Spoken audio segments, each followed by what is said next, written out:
نبی کریم علیہ السلام نے فرمایا، بخاری مسلم ہے، فرمایا 7 ہلاک کرنے والی چیزوں سے بچنا، اگر ان میں تم چلے گئے تو ہلاک ہو جاؤ گے۔ 7 چیزیں ہیں جو تمہیں ہلاک کر دیں۔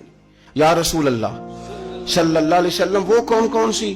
تو حضور نے فرمایا اللہ کے ساتھ شریک نہ کرنا، ہلاک ہو جاؤ گے۔ دوسرا نبی پاک صلی اللہ علیہ وسلم نے فرمایا جادو نہ کرنا، ہلاک ہو جاؤ گے، ہلاک۔ اور یار جسے حضور فرما رہے ہیں ہلاک ہو جائے گا، وہ بچے گا؟ نبی پاک صلی اللہ علیہ وسلم نے تیسرے نمبر پر فرمایا جس شخص کے قتل کرنے کو اللہ نے حرام قرار دیا ہے اسے قتل نہ کرنا، ہلاک ہو جاؤ گے۔ چوتھے نمبر پر رسول پاک علیہ السلام نے فرمایا سود نہ کبھی بھی کھانا، ہلاک ہو جاؤ گے، ہلاک۔ بڑی بڑی دلیلیں دی بینک والوں نے، بڑا سمجھایا تو حاجی صاحب مان گئے، محترم مان گئے، کہنے لگے نہیں جی نہیں، وہ کاروبار میں لگاتے ہیں۔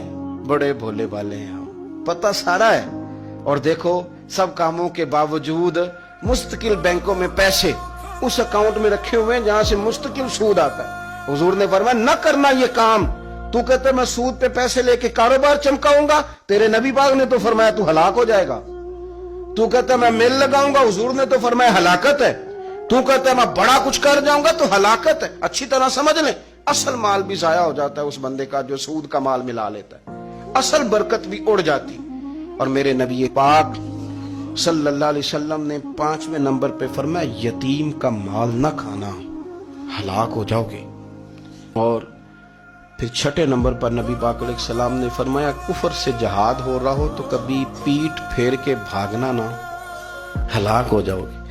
اور 7ویں نمبر پر اللہ کے رسول نے فرمایا بے قصور اور بے گناہ عورت پر تہمت نہ لگانا، بلا وجہ بہو کے کھاتے نہ کچھ ڈال دینا۔